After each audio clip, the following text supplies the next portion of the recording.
আপনার কাছে যদি ৩০০,০০০ পজ পয়েন্ট থাকে, তাহলে আপনি এখন ভাউচারের মাধ্যমে আপনার পজ সেল করতে পারবেন। কিন্তু কথা হচ্ছে, আপনার কি পজ সেল করা উচিত নাকি হোল্ড? আজকের ভিডিওতে এই প্রশ্নের সবথেকে উপযুক্ত উত্তর দেওয়ার চেষ্টা করব। পজ তাদের প্রজেক্ট সম্পর্কে সব ইনফরমেশন এখনো পাবলিশ করেনি, যেমন টিজি ডেট, টোটাল সাপ্লাই কত হবে, ইনিশিয়াল সাপ্লাই কত হবে, লিস্টিং কোথায় করবে এগুলা। তারপরেও যতটুকু তথ্য আমরা বর্তমানে জানি সবকিছু বিবেচনা করে সিদ্ধান্ত নিব এখন আমাদের পজ কি হোল্ড করা ঠিক হবে নাকি সেল করা ঠিক হবে। যেসব তথ্য দেওয়া আছে ওইগুলো আমি মোট 3টি ভাগে কভার করার চেষ্টা করব, যেটা আমাদের ডিসিশন নেওয়াটা সহজ করে দিবে। প্রথমেই পসের টুইটারের কাহিনী নিয়ে কথা বলবো। এই বিষয়টা পসের জন্য খুব নেগেটিভ একটা ইম্প্যাক্ট ফেলেছে। পসের ডিটেলস জানার জন্য যখন তাদের টুইটার অ্যাকাউন্টে গেলাম, তখন দেখি তাদের টুইটার অ্যাকাউন্ট সাসপেন্ডেড। তাদের টেলিগ্রাম চ্যানেলে এই বিষয়ে বলা আছে তাদের এই নিয়ে 3টি টুইটার অ্যাকাউন্ট সাসপেন্ড হয়ে গেছে। এর কারণ হচ্ছে একটা গ্রুপ নাকি মনিটারি গেইনের জন্য তাদের টুইটার অ্যাকাউন্ট রিপোর্ট করতেছে। মনিটারি গেইন বলতে ফেক এয়ারড্রপ শেয়ারিং, স্প্যামিং এগুলা বোঝায়। পজ কি তাহলে আসলেই মনিটারি গেইনের আওতায় পড়ে নাকি টেলিগ্রামের সব থেকে বেশি মান্থলি অ্যাক্টিভ ইউজার থাকা বটের নাম খারাপ করার জন্য কোনো একটা দল চেষ্টা করতেছে? আপনার কি মনে হয়? এছাড়াও টেলিগ্রামের নতুন গাইডলাইন রিলিজ হয়ে গেছে, যেটা পজ ফলো করে না, তার জন্য তারা তাদের টেলিগ্রাম বট ডেভেলপ করতে পারতেছে না। এটাও কিন্তু একটা চিন্তার বিষয়। যদিও এগুলা বড় কোনো সমস্যা না, যদি তাদের ফান্ডামেন্টাল স্ট্রং হয়, টোকেন ডিস্ট্রিবিউশন ভালো হয়, রোড ম্যাপ ভালো হয়, হাইপ থাকে। চলেন এগুলা সম্পর্কে জেনে নেই। পজ লিস্ট হওয়ার আগে তাদের সেল প্রেশার কমানোর জন্য এবং মার্কেটিং এর জন্য পজ পয়েন্ট বজায়ের মাধ্যমে সেল চালু করে, যেটা আমার মতে খুবই ভালো একটা ডিসিশন। কারণ প্রি মার্কেট সেলিং চালুর কারণে পজের হাইপ কিন্তু খুব বেড়ে গেছে। টুইটারও প্রায় ট্রেন্ড করে। তাদের টুইটারও অফিসিয়াল অ্যাকাউন্ট না থাকলেও তারা দুইটা টুইটার অ্যাকাউন্ট মেনশন করে দিছে, যেখানে তারা টুইটারের কমিউনিটি এর সাথে কানেক্ট করতে পারে। এবং এই টুইটার অ্যাকাউন্টে একটি পোস্ট করা হয়েছে যেখানে কনফার্ম করা হয়েছে পজ সোলানা নেটওয়ার্কে লঞ্চ হবে, যেটা খুবই ভালো নিউজ। এর কারণ হচ্ছে বর্তমানে সোলানা নেটওয়ার্কের হাইপ কিন্তু খুবই বেশি। প্রেসিডেন্ট ডোনাল্ড ট্রাম্পও তার মিম কয়েন ট্রাম্প সোলানা নেটওয়ার্কে লঞ্চ করেছে, এবং বর্তমানে খুব বেশি ডেভেলপার সোলানা নেটওয়ার্কের উপরেই তাদের প্রজেক্ট ডিপ্লয় করার চেষ্টা করতেছে। এখন কথা বলা যাক পসের টোকেন ডিস্ট্রিবিউশন নিয়ে। পস তাদের টোটাল টোকেনের ৬২.৫% কমিউনিটি মানে আমাদের দিবে, যেটা খুব ভালো পরিমাণের একটি টোকেন। আবার তারা প্রায় ৬০ মিলিয়ন ইউজারকে ব্যান করে দিছে, যেটাও কিন্তু ভালো হলো, কারণ আমরা এখন টোকেন বেশি পাবো। পস পয়েন্ট এবং পস টোকেন কিন্তু একই না। তারা এখনো তাদের টোকেন লঞ্চ করেনি। যেই পসটা আপনার অ্যাকাউন্ট দেখতেছেন ওইটা পস পয়েন্ট। যাই হোক, তাদের টোকেন ডিস্ট্রিবিউশন আমার বেশ পছন্দ হয়েছে। বাই দ্য ওয়ে, যারা ইনএলিজিবল তারা হয়তো 30টি কোয়েস্ট কমপ্লিট করেনি অথবা যথেষ্ট অ্যাক্টিভিটি ছিল না।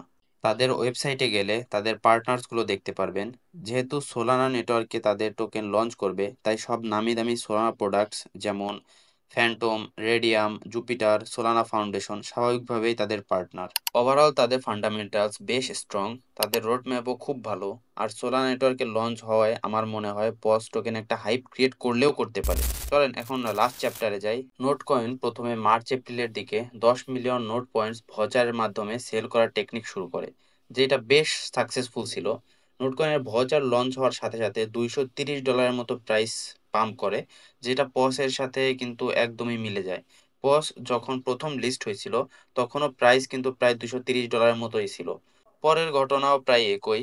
নোট কয়েন আস্তে ফল করা শুরু করে, প্রায় $20 থেকে $25 পর্যন্ত ফল করে, এরপর আপ ডাউন দেখা যায় ডিমান্ড এবং সাপ্লাই এর উপর নির্ভর করে। একটা সময় যখন নোট কয়েন লিস্টিং, টিজিএ এইসব অ্যানাউন্স হয়, তখন আবার ভচারের প্রাইস ভালোই পাম্প করে এবং প্রায় $80-90 পর্যন্ত টাচ করে। পসেও দেখা যাচ্ছে প্রাইস কিন্তু খুব ফল করছে, এখন বর্তমানে $15 মতো প্রাইস আছে। একটা সময় $10-11 নেমে গেছিল। কিন্তু এইখানে একটা পার্থক্য আছে। নোট কয়েনের ক্ষেত্রে নোট কয়েন ফল আস্তে করে, কারণ নোট কয়েন অত একটা ভাইরাল না তখন, আর কেবল সবাই কাজ করা শুরু করছে। যেখানে পস খুব কম সময়ে খুব বড় পরিমাণে ফল করছে, কারণ সবার কাছে অলরেডি ৩০০,০০০ পস পয়েন্ট ছিল। তো অনেকেই কিন্তু এক্সিট নিয়ে নিছে, এয়ারড্রপ সিলিং প্রেশারটা কিন্তু বেশ কমে গেছে, যেখানে স্টিল প্রজেক্টার হাইপ আছে। এটা কিন্তু বেশ পজিটিভ। নোট কয়েন লিস্টিং এর সময় খুব ভালো প্রফিট দিছে আমাদের। কথা হচ্ছে পজ কেও এরকম প্রফিট দিতে পারবে? চলেন আগে একটু ম্যাজিক এডেনে গিয়ে পজ ভচার সেলিং প্রেশারটা দেখি কেমন হচ্ছে এবং ভলিউম কেমন, এটা বোঝার চেষ্টা করি। এরপর আমরা আমাদের ডিসিশন নিয়ে কথা বলবো।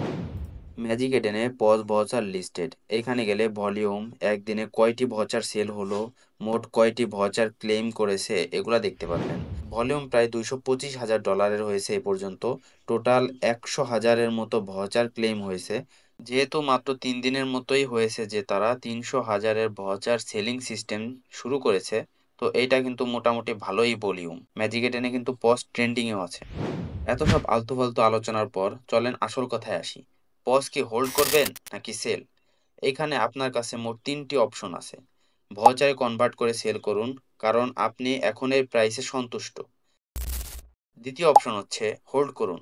ভাউচার ক্লেইমেরই দরকার নেই, সামনে তারা যখন লিস্টিং করবে, হয়তো ডাইরেক্ট নোট কয়েনের মতো ডিপোজিট করতে দিতে পারে এক্সচেঞ্জারে, তখন সেল করতে পারেন। এবং যাদের 300,000 পজ পয়েন্ট নেই, তারা তো এমনিতেও চাইলে No, সেল no, করতে no, পারবেন no. না। তাদের শুধু এই একটা অপশনই One. আছে। এখানে একটা বিষয় বুঝতে হবে, যদি আপনারা বটে হোল্ড করেন আর অ্যাক্টিভিটি করতে থাকেন, তাদের নতুন টাস্ক আসলে ওইটা কমপ্লিট করেন, তাহলে কিন্তু আপনারা ভাউচারের থেকে বেশি পজ টোকেন পেতে পারেন। পজ অ্যানাউন্স করে দিছে, তারা কিন্তু পজ টোকেন বেশ কিছু বিষয়ের উপর ভিত্তি করে দিবে। তৃতীয় অপশন হচ্ছে ভাউচারে কনভার্ট করে রাখি। যদি প্রাইস আপ হয়, ভালো একটা প্রাইস উঠে, আমার মনের মতো একটি প্রাইস আমি পাই, তাহলে আমি তখন সেল করে দিব। এইখান থেকে আমি সত্যি বলতে 3 নম্বর অপশনটাকে বেশি প্রেফার করব। এর কারণ হচ্ছে এই অপশনটা সেফ বেশি। ভাউচার আমার ওয়ালেটে থাকলে পজ টিম চাইলেও ইনএলিজিবল করতে পারবে না আমাকে। যেহেতু ভাউচারের প্রাইস ভালোই আপ ডাউন হচ্ছে, প্রি মার্কেটে যখন প্রাইস এক্সপেক্টেড প্রাইসে উঠবে তখন সেল করে দিলাম। আর তা না হলে হোল্ড করলাম। প্রবলেম কি? যখন তারা তাদের টোকেন লিস্টিং করবে, আমি ভাউচার কনভার্ট করে ডাইরেক্ট টোকেন পাবো। এইটা কিন্তু ম্যাজিক এডেনে বলা আছে, ভাউচারটা ডাইরেক্ট টোকেনে কনভার্ট করা যাবে টিজিএ এর সময়। এছাড়াও বটে হোল্ড করতে পারেন চাইলে, কারণ অ্যাক্টিভিটি করতে থাকলে হয়তো অনেক বেশি টোকেনই পেতে পারেন ভাউচার থেকে। পজ প্রজেক্ট অত একটি খারাপ মনে হয়নি আমার কাছে, এবং মনে হয় লিস্টিং এর সময় হয়তো $30 থেকে $40 মতো অন্তত থাকবে 300,000 পজ পয়েন্টস এর ভ্যালু হিসেবে, মানে যে টোকেনটা পাবো আমরা সেটা। তো এটা পরে জানা যাবে। যাই হোক, দেখেন, দিন শেষে প্রফিট লস সবই আপনার। আমার এই ভিডিওটা করার উদ্দেশ্য হচ্ছে আপনার সেল বা হোল্ড করার সিদ্ধান্ত নিতে সাহায্য করা। আমি আমার মতামত জানালাম জাস্ট। ওভারঅল প্রজেক্টটা কেমন, কি কি আপডেট আছে ওইটা আলোচনা করার চেষ্টা করলাম। দিন শেষে ডিসিশন আপনাই নিতে হবে। ভবিষ্যতে কি হবে এটা আল্লাহই ভালো জানে। আপনার সিদ্ধান্ত ভালো হইলে তো আপনি খুশি যে আমি ঠিক ছিলাম, আর যদি ভুল হয় তাহলে আফসোস করবেন যে কেন করলাম এটা। আল্লাহ তাআলা আমাদের ভালো ইনকাম করার তৌফিক দান করুক। আমিন।